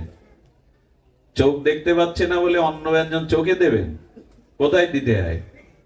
মুখে দিয়ে পাকস্থলিতে গেলে তখন সমস্ত ইন্দ্রিয় আবার বলবান হয়। তেমনি ভগবান সন্তুষ্ট হলে এই যজ্ঞ সকলেই সন্তুষ্ট হবে, সকলের ভিতরে কৃপা লেবে আসবে। ভগবানকে সন্তুষ্ট না করে আমরা যদি আমাদের সন্তুষ্টির জন্য ইচ্ছা মতো করি, তাতে কল্যাণ হবে না। এই জন্য গীতায় বলছেন যে না, য শাস্ত্র মুৎসৃজ্য কাম ও কারতা, কামনা বাসনা স্বেচ্ছাচারী ভাবে কিছু করতে যেও না, শাস্ত্রের নির্দেশনায় কর্ম করো। গুরুদেব কেন লাগবে, সাধু কেন লাগবে? তারাই নির্দেশ দিবেন, তারাই শাস্ত্র জানাবেন এইভাবে করতে। আমার বলবার উদ্দেশ্য ছিল যে দেখুন, মনের ভাবনাটাই আমাদের জীবনে আমাদের কল্যাণ বয়ে আনবে। তাই আসুন আমরা মন শুদ্ধ আর ভাব শুদ্ধের দিকে দৃষ্টি দেই, ক্রিয়ার দিকে নয়। ক্রিয়া যেমনই হোক, মনের ভাব শুদ্ধতা থাকুক। মনে আছে আপনাদের? হ্যাঁ, লীলাটি বড় মার্মিক লীলা, রুই দাসের কথা। এই ভক্ত রুই দাস জুতো সেলাই করতেন, আর ওই মনে মনে ভগবানের নাম করতেন। সাধুদের জুতো সেলাই করে পালিশ করে টাকা নিতেন না, ওইটাই মনে করতেন সাধুদের প্রতি আমার প্রণাম বা শ্রদ্ধা। আর যেটুকু হতো, ওই চারানা পেলে 2 আনা গঙ্গা দেবীর পূজায় লাগাতেন, সেবায় দিতেন সাধুদের কাছে। আর যা থাকতো 1 মুঠো সিদ্ধ করে রামপ্রভুকে, ভগবানকে ভোগ লাগিয়ে স্বামী স্ত্রী পেতেন। অতিথি এলে আবার 1 মুঠো তাকে দিতেন। এইভাবে জুতো সেলাই করে, ভগবানের নাম করে, গৃহে বৈষ্ণব সেবা দেয়। ভগবান ওর ওই দুর্দশা দেখে, চালে খড় নাই, রোদ বৃষ্টি পড়ে, রামচন্দ্র স্বয়ং একদিন তিনি মানুষের রূপ ধরে এসে জুতা সেলাই করতে এসেছেন রুইদাসের কাছে। খুব মন দিয়ে শোনো, রুইদাসের কাছে যখন জুতো সেলাই করেছে, কিছু দেওয়ার সময় বলছেন, আপনি সাধুজন, আপনি ভক্তজন, আমার একটি নিয়ম আছে, আমি এই অর্থ সাধুদের কাছে নেই না। রামচন্দ্র তখন ভগবান বললে, দেখো আমি একটু তীর্থ ভ্রমণে বেরিয়েছি, আমার কাছে মূল্যবান একটা জিনিস আছে, এটা তুমি রাখো। ভগবান ওর অভাব দূর করবার জন্য কি এনেছেন জানেন? পরশ পাথর। বলে এইটা তুমি রেখে দাও, আমি তীর্থে যাচ্ছি, আমার কাছে এটা নিরাপদ নয়। ওইটা নিয়ে যখন ওই যে জুতো সেলাই করার একরকম লোহার আছে না, কি যেন বলে ওকে, ওইটাই যেই লেগেছে, একটা অংশে সোনা হয়ে গেছে। বলে সর্বনাশ, এটা তো পরশ পাথর, এটা কেন আমাকে দিচ্ছেন? বলে এটা আপনি রাখুন। বলে আমি এটা রাখবো না, আপনি কে ভালো করে পরিচয় দিন। এই সোনা দেখিয়ে আমার উপাসনা কেড়ে নিতে আসছেন, পরীক্ষা করতে আসছেন? এগুলো আমার প্রয়োজন। দেখুন, ভাবের উদ্দেশ্যই ভগবান দেখে। বলেন এগুলো আমি রাখবো না। বললাম তো পরে আমি নিয়ে যাব। ভগবান ভাবলেন 6 মাস যদি ওর কাছে রাখি, অভাব অনটনে কখনো হয়তো একটু সোনা পেয়ে যাবে। কি করেছিলেন জানেন? চালের পাতায় গুজে রেখেছিলেন। ওদিকে তার স্মরণে ছিল না। প্রভু 6 মাস পরে এসে দেখছেন সেই কুড়ে ঘর, সেই জল রোদ ঝরে, সেই জুতো সেলাই করে, সেই ছেঁড়া পোশাক। ভগবানের দেখে মনে হলো পরশপত রেখে দিলেও যারা চালে গুজে রাখে, অথচ লোভ যায়নি, ভজন, দরিদ্রতা, বৈষ্ণব সেবায় তার লক্ষ্য। এসে বলছেন কি, তুমি সেই পরশপতর কি করেছো? বলো, ও যে আপনিই তো সেই। আরে ওটা চালে গুজে রেখেছে, আপনি নেন তো। যখন ওটা ভগবানের হাতে ফিরিয়ে দিচ্ছে, ভগবান যেতে যেতে বললেন, সববার কি তুমি জিতবে? একবার আমাকে জিততে দেবে না? শুধু কি তুমিই জিতবে, আমাকে জিততে দেবে না? ভগবান তখন স্বরূপে দেখা দিয়ে বলছে, দেখো আমি স্বয়ং রঘুপতি রামচন্দ্র, তোমার ভক্তিতে, তোমার হৃদয়ের ব্যাকুলতায় আমি এসেছিলাম কিছু দিতে। হাত জোর করে বললেন, প্রভু সোনা দিয়ে উপাসনা কেড়ে নিতে চেয়েও না। জগতের কোনো কিছু তো আমার চাওয়া পাওয়ার নেই। দেখুন, প্রকৃত ভক্তরা জগতের কিছু চাই না। কারণ এই জগতে আমরা যখন আসি না, তখন স্ত্রী, পুত্র, পিতামাতার সম্বন্ধগুলো তৈরি করে আসি না, এসেই তৈরি করি। আবার মৃত্যুর পর এই সম্বন্ধগুলো থাকেও না। আর কি অদ্ভুত এই জগৎ! আপনার হাতের আংটিটা পর্যন্ত ওরা মৃত্যুর পরে খুলে নিয়ে ঘরে তোলে, কিন্তু আপনাকে ঘরে তোলে না। এই জগৎটার রহস্য বুঝতে পারি না আমরা। এই জন্য ঋষিরা বলেছেন, ভক্তর জগতের কিছু চেয়েও না, জগৎকে না চেয়ে জগদীশ্বরকে চাও, ভগবানকে চাও, সব পাবে। জং লব্ধা চাপরাং লভঃ মান্নাতে নাধিকান্তত যস্মিন স্থিত ন দুঃখেন গুরুণাল্লভে বিলাসচতে। ভগবানকে চাও, সব পাবে। দেখুন, যদি শূন্য দেন, এই শূন্য যদি 1 কিলোমিটার কোনো কাগজে, কোনো দেয়ালে শূন্যই দেন, শূন্য একটা তো বামে দিলে তবে মান হবে। তো যার জীবনে ভগবান চাওয়া নেই, এই জগতে ভৌতিক অর্থবিত্ত, সুন্দরী রমণী, টাকা পয়সা, মর্যাদা পেয়ে কি হবে? আজকের যে রাজ সিংহাসনে বসেছে, কালকে তাকে কারাগারে পচে মরতে হয়। এই সংসারটা তো এমনই। তাই আমাদের রূপ সনাতন কখনো জগতের কোনো বস্তু চাইনি। তারা চেয়েছিল তোমাতে যাতে ভক্তি হয়, তোমার চরণে যাতে ভজন করতে পারি। ন ধনং ন জনং ন সুন্দরিং কবিতাং বা জগদীশ কামায়ে। আমি এগুলি চাই না। এই জগতের কোনো কিছু পেয়ে আমি এটা রাখতে পারবো না। জগৎ অনিত্য। আরো একটি কথা বলে রাখি, জগতে প্রকৃত সুখ নাই ভজনে ছাড়া। ভগবত ভজনে ব্যতীত এই জগতে সুখ কোনো বস্তুতেই নাই। এইটা বিশেষ কৃপা না হলে সাধুগুরুর বুঝতে পারি না। ভগবান তখন বললেন, একবার আমাকে জিততে দাও, কাল থেকে তোমার বিগ্রহের চরণের কাছে 4টে করে স্বর্ণ মুদ্রা আমি দিয়ে দেব। এটা কেন জানো? তোমার গৃহে বৈষ্ণব সেবা হয়, ভক্ত সেবা হয়, এ দিয়ে তুমি ভক্ত ভগবানের সেবা করো। হাত জোর করে রুইদাস বলছে, এসেছো প্রভু, ভালো কথা, চরণ দর্শন করিয়েছো, এটা তোমার করুণা কৃপা, কিন্তু খবরদার স্বর্ণ মুদ্রা যদি আমার ঘরে দাও, আমি কিন্তু তোমাকেও ঘরে রাখবো না। ওগুলো এলে যে আমার ভজন নষ্ট হবে, অর্থ সামর্থ্য বিত্ত বৈভব এলে আমি তোমাকে ভুলে যাব, এগুলো দিও না। পরের দিন সকালে ভগবান দেওয়াতে ওইগুলো ছুড়ে দিয়েছিলেন গঙ্গায়। গোবিন্দ রামচন্দ্র ভগবান কৃপা করে অনুরোধ করেছিল, 2টো অন্তত রাখো, বৈষ্ণব সেবায় লাগবে। ভগবানের কথা রাখতে গিয়ে ওই 2টো করেই যা পেতেন বৈষ্ণব সেবায় দিয়ে দিতেন। ভাবটা কেন দেখুন। একবার কাশীর রাজার রাজপুরোহিত রাজার পক্ষ থেকে প্রতিদিন গঙ্গা পূজা করতে যেতেন, বিবিধ রাজ উপাচার নিয়ে। ওনার পায়ের খড়মটা একটু সমস্যা হয়েছে, রুইদাসের কাছে আসছে। ওনার হাতের পরশ পেয়ে বলছে, তোমার হাত এত কমল, আর দিব্য নাম হচ্ছে তোর। জ্যোতি দেখে পণ্ডিত ব্যক্তি তো বুঝতে পেরেছে রুইদাসকে। বলে, তোমার নাম অনেক শুনেছি, তুমি সেই রুইদাস, ধন্য তুমি। পণ্ডিত যখন তাকে টাকা দিতে গেল, বলে, আমি তো নেই না, ভক্ত পণ্ডিত যারা তাদের কাছে আমি কোনো অর্ঘ্য নেই না। ওর দেখে ভালো লাগলো। তো বলে, আপনি কোথায় যাচ্ছেন পণ্ডিত প্রভা? বলেন, আমি প্রতিদিন গঙ্গার ঘাটে যাই, আর গঙ্গাতে রাজার উদ্দেশ্যে রাজ উপচার নিয়ে আমি গঙ্গা পূজা করতে যাই।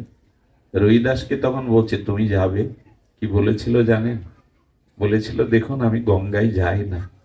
বলে, কেন যাও না? কাশীতে বাস করো, কাশীর গঙ্গায় যাও না? বলে, যাই না কেন জানেন? ওখানে অনেক সাধু বৈষ্ণব মহাত্মারা স্নানে আসে, আমি তো মুছি, আমি তো নিচ জাতি, আমি তো অভজন, আমার মুখ দেখলে যদি ওদের ভজনে বিঘ্ন হয়, ওদের যাত্রা ভঙ্গ হয়, তাই যেন তো একটা কাজ করতে পারে। আমি একটা কলা রেখেছিলাম মা গঙ্গার জন্য, এই কলাটা আমার আমার পক্ষ হতে আপনি একটু মা গঙ্গাকে দিয়েন। মনে মনে পণ্ডিত হাসছে, মা গঙ্গাকে কলা দিতে বলছে। আরে রাজা এত রাজ উপচার নিয়ে প্রতিদিন পূজা করে, কলা দিতে বলছে, কলার কথা তার মনেই নাই। রাজার উপচারে গঙ্গা আরাধনা পূজা করে বলছেন, ও সেই কলাটা তো ও দিয়েছিল গঙ্গাকে দেওয়ার জন্য, যেই কলাটা ছুঁড়ে মারতে গেছে অশ্রদ্ধায়, কি বলবো আপনাদের, এটা তো সত্যের ঘটনা না, ত্রেতা যুগেরও না, দাপরেরও না, এই তো কলিযুগেরই ঘটনা। সঙ্গে সঙ্গে মা দুর্গা, এই মা গঙ্গা তার ডান হাত বাড়িয়ে দিয়েছে, ফেলে দিও না পুরোহিত, আমার হাতে দাও। এই দেখুন, পুরোহিতের কোন বস্তু মা আজ পর্যন্ত নেয়নি, কিন্তু হৃদয়ে তো ভক্তি ও হৃদয়ে তো শ্রদ্ধা, মা হাত বাড়িয়ে দিয়েছে। পণ্ডিত বিস্ময় প্রকাশ করে বললেন, কে এই রুহিদাস? আরে যার কলা নিতে মা গঙ্গা হাত বাড়িয়ে দিয়েছেন। শরীরটা কেন দেখাননি জানেন? এই দেখার অধিকারী পণ্ডিত না, এই জন্য মা তার কোমল দিব্য হস্তটা বাড়িয়ে দিয়েছে। কলাটা নিয়ে বালাটা খুলে দিয়ে বলছেন, এটা আমার রুহিদাসকে দিও, বলো আমি পাঠিয়েছি তার কাছে। ভক্তি কি জিনিস দেখেন, করে জুতো সেলাই, অথচ তার কলাটা কদলিটা নেওয়ার জন্য মা গঙ্গা হাত বাড়িয়ে দিয়েছে। বালাটা মার হাতের বালা, গঙ্গার হাতের বালা সাধারণ হয়। পুরোহিতের লোভ এসে গেল, এটা নাই দিলাম, কি করে জানবে রুহিদাস? নিজের কাছে রেখে দিল। রুহিদাসকে কাছে যায়, তাকে প্রশংসা করে, কিন্তু এই ঘটনা সে চেপে গেছে। সুধীবৃন্দ, এক সময় ওর অভাব দেখা দেয়, পুরোহিতের অভাব দেখা দিলে ওই বালাটা সাকরার কাছে বেচতে গিয়ে সাকরা ওটা হাত দেওয়ার সাথে সাথে ওর ভিতরে একটা চিন্ময়, এই বালা আপনি কোথায় পেলেন? জগতের কোন কারিগরের দ্বারা তৈরি করা এই বালাই, স্বর্গের সোনার আমাদের পৃথিবী সোনার মধ্যে পার্থক্য আছে। স্বর্গের সোনাতে খাদ নাই, তাকে হেম বলে, আর আমাদের এই জগতের সোনাকে সুবর্ণ বলে। তো এই এই আমাদের জগতের সোনাতে খাদ আছে, দেবদেবীরা যেটা ব্যবহার করে সেটা দিব্য স্বর্ণ, হেম বলে তাকে। এইটা দেখে বলছেন, আরে তুমি সেই যেখানের বলো, এটা কিনবে? বলে হ্যাঁ। বলে আমার যা আছে তা কি এই পুঁজিতে কোলাবে? 5,000 টাকা তৎকালীন সময়ে, চিন্তা করতে পারেন, সব দিয়ে দিয়েছে, কিন্তু ওই বালা দরকার। ওই বালা নিয়ে 5,000 টাকা দিয়ে দিয়েছে। 5,000 টাকা দেওয়ার পরে ওই কাশীর নগর পিতা, যিনি আমরা যেটাকে মেয়র বলি, তার স্ত্রী বালা তৈরি করতে যখন ওখানে গেছে, তখন বলছে টাকার চিন্তা করবে না, 10-20 লাখে ভালো বালা চাই। উনি বলেন এই তো সুযোগ।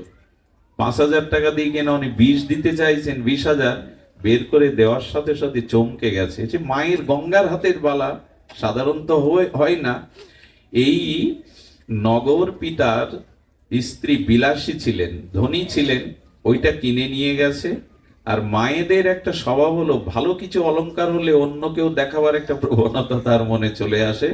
ওনার সাথে আবার ওই রানীর একটা সখ্যতা ছিল, রানীর সাথে ওনার একটা সখ্যতা ছিল। রানীর বাড়ি গিয়ে যখন এই বালা রানী দেখেছে, আরে দেখার সাথে সাথে চমকিত হয়ে বললেন, এই বালা কোথায় পেয়েছো তুমি? বললো অমুক সাগরার কাছে। রানীমা ওই সাগরাকে ডেকে পাঠালেন রাজপ্রাসাদে, এই বালা তুমি কোথায় পেয়েছো? আর একটা বালা এই জাতি আমাকে গড়ে দিতে হবে। বললেন, মা এটা আমার পক্ষে সম্ভব না রানীমা, এটা দিব্য বানা। বলে কোথায় পেয়েছিলে বলো। যখন বললেন পুরোহিতের কাছে, রাজাকে ডেকে বললেন পুরোহিতকে ডাকুন তো, এই বালা সে কোথায় পেয়েছে।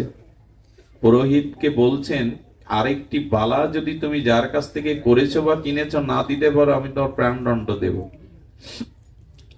আর গোপন রাখা যায়? পুরো ঘটনা বলছেন, যে কোনো অবস্থাতেই আর একটা বালা তোমাকে এনে দিতে হবে। রুহিদাসের চরণে এসে পড়েছে, আমার বড় অন্যায় হয়ে গেছে, আমার বড় অন্যায় হয়ে গেছে, ক্ষমা করো আমায়, কিন্তু এখন আমার প্রাণ বাঁচাও, আমার প্রাণ বাঁচাও, কারণ আরেকটি বালা না হলে রাজা আমাকেই মৃত্যুদণ্ড দিয়ে দেবে। সাধুর চিত্ত পরদুঃখে কাতর হয়, বলে একবার আমার সাথে গঙ্গায় চলো। বলো আমি তো অধিকারী নই, তবে আপনি কাঁদবেন না, আপনার ব্যথা দূর করার আমি চেষ্টা করছি। উনি ওই যে চামড়া ভেজায় না, চামড়া ভেজানো যেটা থাকে, ওতে স্তব করছেন মাকে। স্তব করতে করতে কি বলবো, গল্প শোনাতে বসিনি আপনাদের, মা আর একটা হাত বাড়িয়ে দিল তার মধ্যে। মন যদি হয় চাঙ্গা, কঠোরিতে গঙ্গা, এরকম একটা প্রবাদ আছে, ওর মধ্যেই গঙ্গা। আরে এই রুহিদাসের বাড়ি অর্জুন নিমন্ত্রণ করতে এসেছিল বৈষ্ণব সেবা, আর তাকে চামড়া ভেজানো পুকুরে অর্জুন চান করতে পারে? স্নান করতে গিয়ে চামড়া সরিয়ে দেখে মকর বাহিনী গঙ্গায় ওখানে বসে। মা, তুমি এই চামড়া ভেজানো? একবারও বলো না, রুহিদাসের মালা নেওয়ার জন্য প্রতিদিন আমি অপেক্ষা করি এখানে বসে। ভগবান তো ভক্তির কাছে বস। অহং ভক্ত পরাধীন, আমি সরাট বিভু চৈতন্য সর্বশক্তিমান তত্ত্ব, কিন্তু আমি পরাধীন আমার ভক্তের কাছে। আমি ভক্তের অধীন, আর কারো অধীন নই। রুহিদাসের এই তত্ত্ব জেনে ওই রাজা দীক্ষা নিয়েছিলেন রুহিদাসের কাছ থেকে। গঙ্গা কটুরিতে হাত বাড়ায়।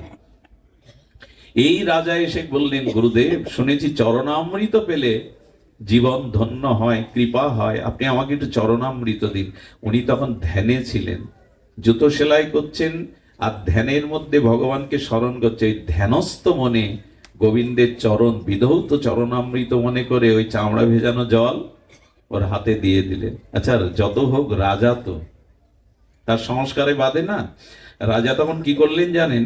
ওই চামড়া ভেজানো জল পান করবেন কি, উনি কোডের পকেটের মধ্যে, এটা আবার ফেলে দিলে অন্যায় হবে, ওনার শ্রী গুরুদেব কোডে রেখে দিলেন। বাড়ি এসে দেখে কোডের কোনাতে না দাগ হয়েছে। রাজার কোটে দাগ থাকলে মানায়? উনি ধোবাকে ডেকে বললেন, এটা যেভাবে হোক কেচে পরিষ্কার করে দাও। কি বলবো, ভক্তির মহিমা, ভাবের মহিমা দেখুন। রুহিদাস বসে আছে কোথায়, ওইটা কাস্তে কাস্তে যখন রাজার আজ্ঞা পালন করবার জন্য কাস্তে কাস্তে দাগ তুলতে পারছে না, তখন ওটা সাবান দিয়ে আর একটু জল দিয়ে ভিজিয়ে দাঁত দিয়ে চুষে তুলতে গেছে দাগটা। যেই চোষণ করতে গেছে, ওই চরণামৃতের এমন মহিমা, ওর মধ্যেই ভাগবত ভাবের বিকার ঘটে গেছে, অষ্টসাত্ত্বিক বিকার। কখনো কাঁদে, কখনো হাসে, কখনো গড়াগড়ি যায়, কখনো ভাগবত স্তুতি করতে শুরু করে। এই ভাব দেখে বলল মনে হয় উন্মাদ হয়ে গেছে, পাগল হয়ে গেছে। কখনো কাঁদে, কখনো হাসে, কখনো গড়াগড়ি যায়, কখনো ভাগবতের স্তুতি, অথচ লেখাপড়াই জানে না ধোবা। রাজার কাছে সংবাদ গেল।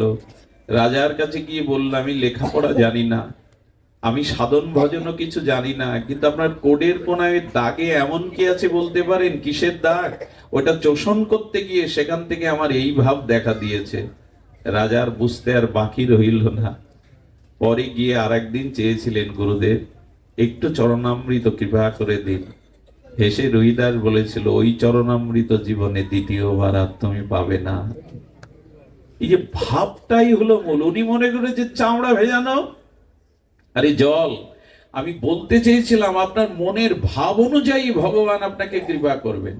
এই জন্য বাইরের দেখাবার কিছু নেই, বাইরের ক্রিয়াতে ভগবানকে ভোলানো যাবে না।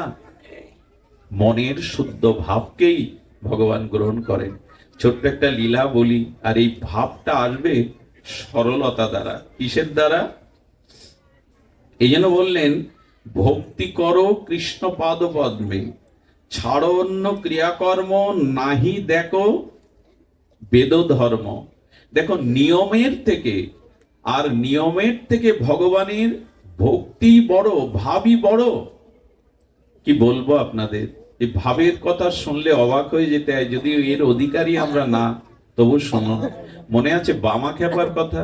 তারাপীঠে বাবা খাওয়া বড় হয়েছে, কিন্তু মা তারাকে সে বড় মা বলে ডাকে। এই জন্য মাঝে মাঝে উনি তো আত্মবলা মন্দিরে একদিন প্রস্তাব করে দিয়েছেন, মার মন্দিরে। কমিটির লোকজন ডেকে পরের দিন ঘাট ধাক্কা দিয়ে বের করে দিয়েছে। উন্মাদ পাগল, মার মন্দিরে যে প্রস্তাব করে তাকে দিয়ে তারাপীঠের পূজা। 3 দিন বামা পড়েছিল, ও মা, মারে আমি তো তোকে বড় মা মনে করি, মায়ের কোলে সন্তান বুঝি প্রস্তাব করে না, তাতে মা বুঝি অপরাধ নেয়? 3 দিন না খেয়ে পড়েছিল। কি বলবো, মার মন্দিরে ভোগ হয়েছে, কিন্তু 3 দিন মা গ্রহণ করেনি। পূজারীকে স্বপ্ন দেখালো, আমাকে কেন না খাইয়ে রেখেছিস 3 দিন? বলে, মা তোমার ভোগ রাখতে হচ্ছে প্রতিদিন। বলেন, আমার বাবা যে 3 দিন খায়নি, আমার বাবা না খেলে তো আমি খাবো না। বললেন, মা ও তোমার মন্দিরেই প্রস্তাব করে দিয়েছে, এটা শাস্ত্রবিধি নয়।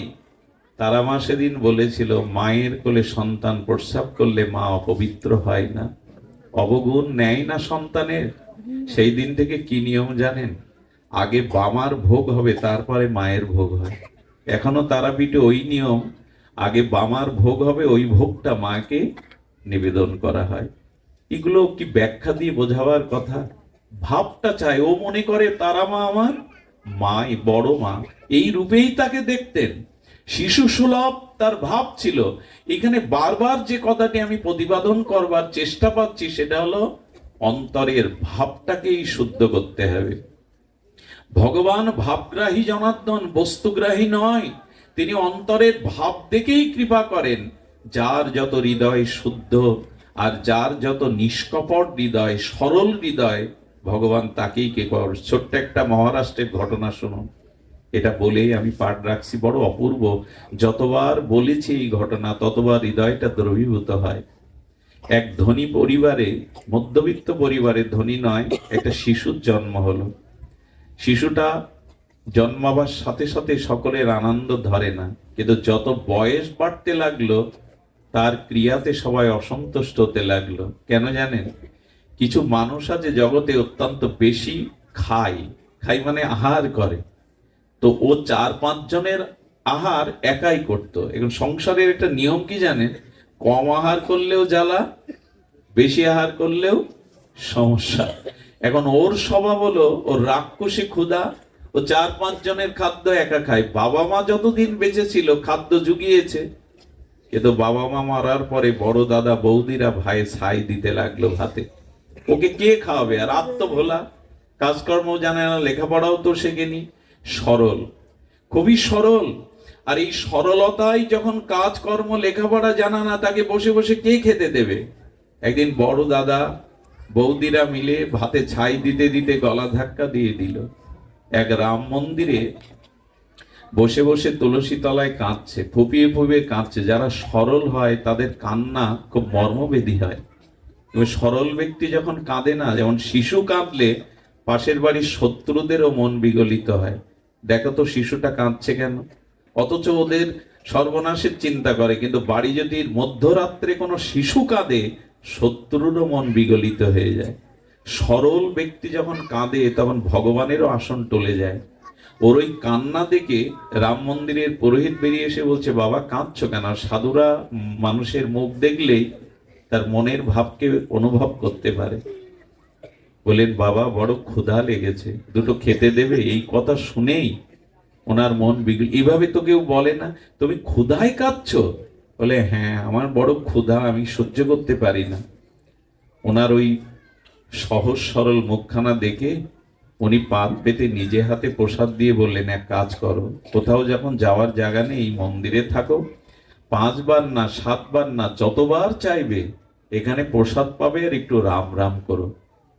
বলে, বাবা আমি কাজ করতে পারি না, ক্ষুধা সহ্য করতে পারি না। বললো, তুমি এখানে থাকো, তুমি যতবার চাইবে আমাকে বলবে, খেতে দেব। 15 দিন মনের আনন্দে 5-7 বার পায়। আর বাবা বলে, একটু রাম রাম করো, শুধু শুধু বসে থাকবে, জয় সিয়ারাম জয় সিয়ারাম করে। একদিন সকালে উঠে 9টার সময় দেখে হাঁড়ি জ্বলছে না, মানে রান্না হচ্ছে না। দৌড়ে গিয়ে বলছে, বাবা ক্ষুধায় কাতর, আমি ক্ষুধা সহ্য করতে পারি না, আজকে রান্নাঘরে হাঁড়ি জ্বলছে না কেন? বলে, হলো পাগল, আজ তো একাদশী। একাদশীতেই মন্দিরে সবাই নিরম্ব উপবাস করে, হাঁড়ি জ্বলে না সারাদিন সারা রাত। কিছুক্ষণ পরে বলছে, বাবা না খেলে আমি মরেই যাব, বাবা আমাকে দয়া করে আপনি না খেতে দিলে আমি কিন্তু আপনার সামনে মরেই যাব। বাবা বলছেন, একাদশীতেও তোর এই ভাব, তো যা। উনি সেবককে বলে দিলেন, 1 কেজি আটা, একটু আলু, একটু ঘি দিয়ে দাও। আর শোন, এখানে রান্না করা যাবে না, নদীর ধারে গিয়ে পাত্র নিয়ে যা, আর জঙ্গলের কাঠ কুড়িয়ে রান্না করে কদলি পাতায় একটা তুলসী দিয়ে রামচন্দ্রকে নিবেদন করে প্রভু পেলে তাই পাবি, খবরদার। সরল তো, গুরুদেবের ওই কথাটা মনে আছে যে রামচন্দ্রকে নিবেদন করে তবে পাবি। হাত পা পুড়িয়ে কাঠ দিয়ে যাই সিদ্ধ করে কলা পাতায় ঢেলে দিয়েছে। সত্য ঘটনা শুনুন, সরলতার কি মহিমা, ভাবের কি মহিমা। কলা পাতায় দিয়ে, তুলসী পাতায় দিয়ে বলছে, গুরুদেব বলেছিল প্রভু না পেলে পাবে না। রুটি সবজি দিয়ে বলছে, প্রভু আমি তো মন্ত্র জানি না, আমি তো কোনো আচরণ জানি না, তবে প্রভু দেরি করো না, আমি ক্ষুধা সহ্য করতে পারি না। এই কথাটা রামচন্দ্রের হৃদয়ে খুব লেগে গেছে। প্রভু তুমি দেরি করো না, কারণ ক্ষুধা আমি সহ্য করতে, দেখুন কোনো মন্ত্র নেই, কিছু নেই, কিন্তু ওর হৃদয় সরল ভাব দশা দেখে রামচন্দ্রের চোখে জল। লক্ষণ বলছে প্রভু কোন ভক্তের লীলা দেখে কাঁদছেন? বলে দেখো কি সরল, ভোগের থালা দিয়ে আর বলছেন প্রভু তুমি দেরি করো না, আমি ক্ষুধা সহ্য করতে পারি না, তুমি তাড়াতাড়ি এসো, আমি মন্ত্র জানি না, তুমি তাড়াতাড়ি এসো। লক্ষণ বলছেন এই বাবা কথা বলো না এখানে। লক্ষণ বলছেন প্রভু দয়া করে ওই ভক্তকে দেখবার একটু ইচ্ছা যাচ্ছে, চলো তোমার সাথে আমি যাই। রাম আর লক্ষণ এসে উপস্থিত, প্রভুকে দেখে আনন্দে বলছেন প্রভু এলে, তবে এত দেরি করলে কেন? তুমি জানো তো আমি ক্ষুধা সহ্য করতে পারি না। রাম হাসছে, একদিকে চোখে জল, ঠোঁটের কোণে স্মৃত হাসি। হ্যাঁ, হঠাৎ লক্ষণের দিকে তাকিয়ে ওর মুখ আবার বেজার কালো হয়ে গেছে। লক্ষণ বুঝতে পেরেছে। লক্ষণ বলছে আমাকে দেখে সন্তুষ্ট হওনি তুমি? আমি প্রভুর ভ্রাতা দাস লক্ষণ। বললেন প্রভুর দিকে তাকিয়ে বলছে প্রভু গুরুদেব বলেছিল ভগবান একজন, এখন দেখছি দুইজন, আমার তো কম পড়বে প্রভু। গুরুদেব বলেছিল একজন, প্রভুকে দিয়ে বস, এখন দেখছি ভগবান দুইজন, অবিকল তোমার মতো দেখতে। লক্ষণেরও হাসি পেয়েছে। বলে প্রভু তোমার এমন ভক্ত আছে জগতে, এইটাই ভালোবাসে ভগবান। রাম বললেন কম পড়বে না, তুমি আমার হাতে তুলসী পাতাটা দাও, তুমি পেয়ে নাও, তোমার পাওয়া আমি দাঁড়িয়ে দেখছি। এই জগতেরই ঘটে যাওয়া এই ঘটনাগুলো জানান দেয় ভাবগ্রাহী ভগবান। ও পাওয়ার পরে প্রভুকে প্রণাম করে বলছে প্রভু, প্রভু বলছে এবার আসি। বলে শোনো প্রভু, আগামী একাদশীতে যেন খুব দেরি করো না, ডাকলেই আসবে, তুমি তো জানো আমি ক্ষুধা সহ্য করতে পারি না। প্রভু আর এক পা যেতে যেতে বলছে প্রভু আর একটা কথা, আচ্ছা আগামী দিন কজন আসবে একটু বলে যাও না। প্রভুর হাসি পাচ্ছে, আনন্দে প্রভু বললেন তোমার চিন্তা নেই, আসবো। এই ফিরে গিয়ে সীতামাকে ঘটনা রামচন্দ্র রঘুপতি বলেছিলেন। সীতামা বলে আগামী দিন আমাকেও নেবে, এমন ভক্তকে আমাকেও একটু দেখতে ইচ্ছা করছে কেমন। পরের দিন একাদশীতে গুরুদেবকে বলছে গুরুদেব আর একটু বাড়িয়ে দিন, 1 কেজি দিয়েছেন তো, আপনি বলেছিলেন ভগবান একজন, এলো দুইজন, আবার যদি বেশি এসে পড়ে। গুরুদেব ভাবছেন ওকে বোকা পেয়ে ওর মতো বোকা কেউ ভাগ বসাচ্ছে ওতে, তা দিয়ে দাও, ও তো শুনবে না। 2 কেজি আটা দিয়ে দাও, আলু দিয়ে দাও, একটু ঘি দিয়ে দাও। আবার সেই রান্না, আবার সেই তুলসী পাতা, আবার সেই আহ্বান। প্রভু গতদিন তো বলে রেখেছিলাম আমি ক্ষুধা সহ্য করতে পারি না, প্রভু চলে এসো। মা সীতাকে নিয়েই উপস্থিত, আবার ওর মন খারাপ। বলে প্রভু দিনে দিনে বাড়ছে, আর একজন এসেছে। হ্যাঁ, বললে তোমার চিন্তা নেই, তুমি পাও। ওকে পাওয়ালেন, প্রভু তুলসী পাতা নিলেন, একে পাওয়ানোর পরে বলছেন প্রভু দিন দিন বাড়ছে সংখ্যা, তুমি আজ কথা রেখেছো চলে এসছো, তা একটু ঠিক করে বলো তো কজন তোমার পরিবারে?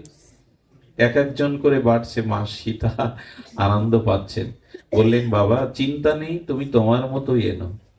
পরে আসলে ঈশ্বর দর্শন হলে তার চোখের ভাষা বদলে যায়, তার দেহে অন্যরকম একটা ক্রিয়া প্রতিক্রিয়া। গুরুদেব দেখছে ও তো আগের মতো নাই, এত নির্মল, এত জ্যোতি, ওর চোখের ভাষা বদলে গেছে। বলল কারা পায় তোর কাছে এসে?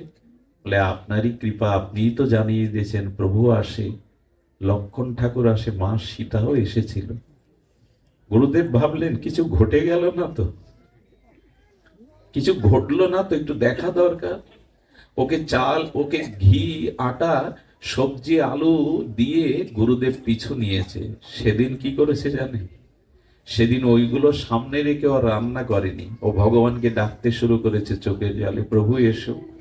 সেদিন লক্ষণ হনুমান সহ মা সীতা, লক্ষণ, রাম, হনুমান, 5জন এসে, 4জন এসে উপস্থিত, লক্ষণ সহ, মা সীতা সহ, হনুমান সহ।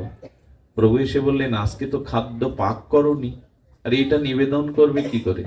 ও তখন একটু অভিমান করে চুপচাপ বসে রয়েছে, একটু অভিমানে। সীতামা বলছে কি রে বাবা, অভিমান হলো কেন?